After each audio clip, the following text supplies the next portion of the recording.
adik-adik. Pagi.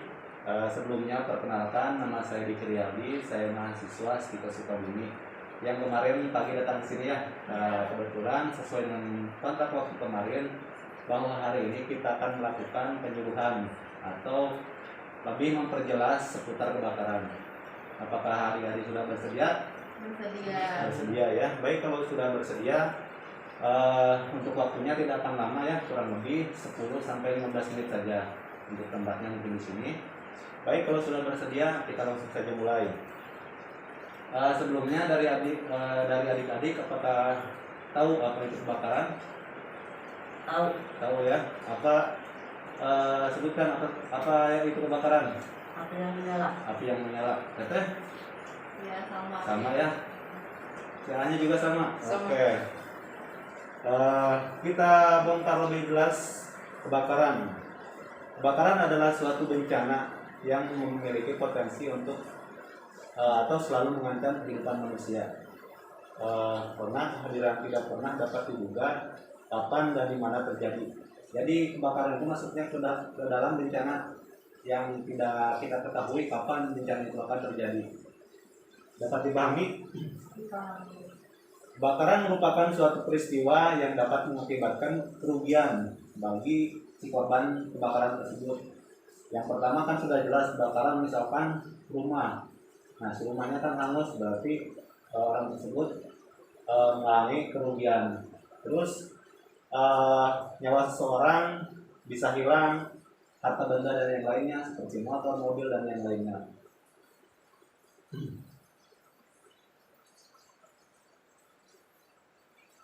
Selanjutnya penjalaran api. Suatu titik api dapat menjalar ke seluruh bangunan. Awalnya si api tersebut itu bisa dari tabung gas, bisa dari listrik, bisa dari rokok. Intinya bahan-bahan yang bisa membuat kebakaran. Terus yang pertama konduksi. Konduksi terjadi bila panas dipindahkan langsung dari sumber api yang terdekat.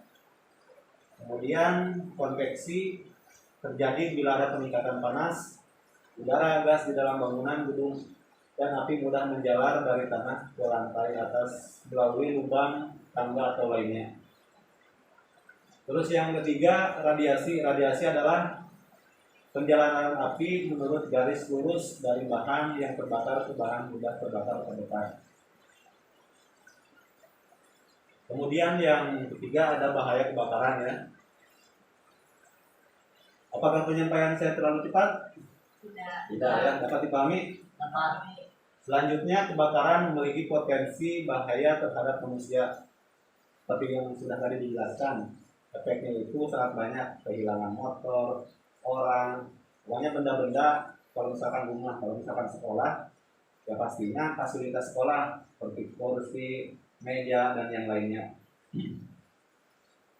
Terus klasifikasi kebakaran. Kebakaran dapat diklasifikasikan menjadi 4. Yang pertama kelas A, kebakaran yang menyangkut bahan biasa yang mudah terbakar seperti kayu, kertas, plastik, dan kain. Terus yang kedua kelas B, kebakaran yang menyangkut bahan cair yang mudah terbakar seperti bensin, minyak tanah, dan pelumas. Kelas C, kebakaran yang menyangkut peralatan listrik. Kelas D, kebakaran yang menyangkut bahan logam dan mudah terbakar. Kemudian alarm pengingat kebakaran dikelompokkan menjadi 2, yaitu alarm yang bekerja secara manual dan juga menekan tombol di dalam kotak alarm. Yang pertama ada bel, terus yang kedua sirine. Nah ini kode-kode ketika terjadi bencana seperti kebakaran. Ada salah satunya ada bel dan juga sirine.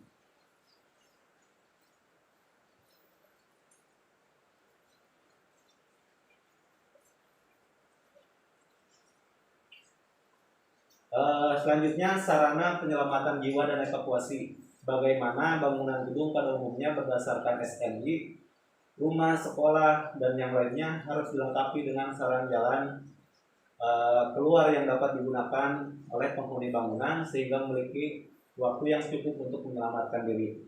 Seperti sarana jalan keluar, seperti pintu ya, pintu yang terbuka yang mudah dilewati ketika terjadi bencana. Terus tangga darurat bebas asap, artinya harus tersedia alat penyedot asap jika kebakaran terjadi. Ini sangat penting sekali. Terus yang kedua, tangga darurat, di mana tangga darurat ini mudah untuk dilewati ketika bencana ini terjadi. Terus tangga darurat memiliki lebar minimal 120 cm. Tangga daruratnya harus lebar. Kan kalau kebakaran secara serentak biasanya siswa-siswa langsung keluar grup. Kalau misalnya kecil, padu, jadi susah untuk keluar. Seperti itu ya, adik-adik ya. Ya. Alhamdulillah penyampaian materinya sudah selesai adik-adik. Apakah ada yang ingin ditanyakan terlebih dahulu? Tidak ada. Tidak ada ya, dapat dipahami? Dapat. Baik, kalau dapat dipahami untuk penyuluhannya sudah selesai, kita lanjut ke simulasi ketika terjadi bencana. Kita langsung lakukan praktek. Oke? Oke. Penyuluhannya saya tutup. Wassalamualaikum warahmatullahi wabarakatuh. Waalaikumsalam warahmatullahi wabarakatuh. Sekarang kita lanjut ke simulasi ya adik-adik. Yang pertama, jika terjadi kebakaran, kita harus tenang. Intinya kita jangan panik, oke? Oke. Terus yang kedua, jika kebakaran kecil dan masih bisa diatasi, segera padamkan dengan alat pemadam kebakaran sederhana seperti apar. Adik-adik tahu apar? Tahu ya, di sekolah ada? Ada ya. Nah, ketika terjadi kebakaran, langsung pakai apar dipadamkan kalau misalkan kebakarannya kecil. Terus jika kebakaran disebabkan oleh korsleting listrik, segera matikan listrik di sekolah. Adik-adik sudah tahu kebakarannya itu disebabkan oleh listrik konslet misalkan, langsung matikan si tombol pemadam listriknya. Terus tutup ruangan lokasi kebakaran agar tidak menjalar ke ruangan lain. Nah, kalau kebakarannya di ruangan A misalkan masih bisa diatasi, ruangan lain tutup, jangan sampai menjalar ke ruangan yang lainnya. Terus kita padamkan bisa dengan apar dan juga air. Kemudian hindari menghirup asap yang tebal, misalnya dengan cara merangkak. Nah, kita dengan cara seperti ini, merangkak ya adik-adik ya, merangkak seperti ini, dengan cepat merangkak ke areal pintu misalkan. Dapat dipahami adik-adik? Dipahami. Terus jika melewati pintu yang tertutup, yang pertama kita cek terlebih dahulu di pintunya. Nah, cara menempelkan seperti ini ke area pintu. Kalau misalkan terasa panas, berarti di luar itu ada api yang menyala. Kalau misalkan enggak ada, kita langsung buka pintu, langsung keluar. Kalau misalkan ada pintu, kalau misalkan panas, berarti ada api kan? Kita cari pintu yang lain, misalkan lewat jendela. Pokoknya yang memungkinkan kita untuk menyelamatkan diri. Lanjut, dapat dipahami? Oke. Jika perlu, lakukan latihan evakuasi jika terjadi kebakaran. Nah, ini sangat penting sekali. Tujuannya untuk teman-teman yang lain yang tidak hadir pada kesempatan kali ini menjadi tahu. Nah, ketika terjadi kebakaran, mereka juga bisa menyelamatkan dirinya.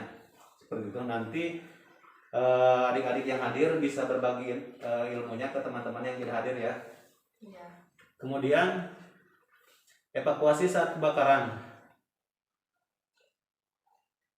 Nah, tadi sudah dijelaskan, yang pertama tenang, terus segera menuju tangga darurat. Kemudian bila dilihat tertutup secepatnya berjalanlah dengan merayap seperti tadi. Jadi merangkak seperti tadi ya, yang sudah saya praktekkan. Kemudian jangan balik arah karena akan bertabrakan. Kalau misalkan adik-adik sudah ke depan, sudah menuju pintu, memungkinkan untuk keluar, jangan balik lagi karena panik, misalkan balik lagi takutnya malah beradu. Segeralah menuju titik kumpul yang ada di tempat tersebut untuk menunggu persetujuan berikutnya. Kita harus pastikan titik kumpul yang aman terlebih dahulu. Kita mau kemana tujuannya, mau lewat jendela kah, mau lewat pintu depan kah, atau lewat belakang seperti itu, atau lewat tangga. Jadi kita harus bareng-bareng. Oh, titik kumpulnya di sini, misalkan di pojok sini. Nah, ikuti ke situ instruksinya. Lewat jalan jendela, langsung lewat jendela seperti itu. Jika pakaian adik-adik terbakar, berhenti terlebih dahulu, kemudian berbaring di lantai dengan menutup muka, berguling berulang-ulang atau minta bantuan orang lain. Jadi berbaring ya, seperti ini, berbaring, kemudian dengan menutup wajah, terus bergelinding seperti ini untuk menghilangkan si api tersebut. Dapat dipahami teteh? Apa? Awan dapat dipahami? Apa? Nah, seperti itu ya. Nanti kalau misalkan baju dari adik-adik kebakaran, bisa dengan melakukan berguling. Untuk simulasinya seperti itu ya adik-adik. Ya. Apakah ada yang belum dipahami atau ada yang mau ditanyakan terlebih dahulu? Tidak ada. Nah, kalau misalkan tidak ada untuk pertemuan hari ini, saya akhiri. Saya akan kembali lagi besok untuk melihat adik-adik atau apakah bisa melakukan tanpa instruksi dari saya atau tidak ya. Untuk pertemuan hari ini cukup sekian. Kurang lebihnya saya mohon maaf. Wabillahi taufiq wal hidayah. Wassalamualaikum warahmatullahi wabarakatuh. Waalaikumsalam warahmatullahi wabarakatuh. Do that one dance, baby. That one dance.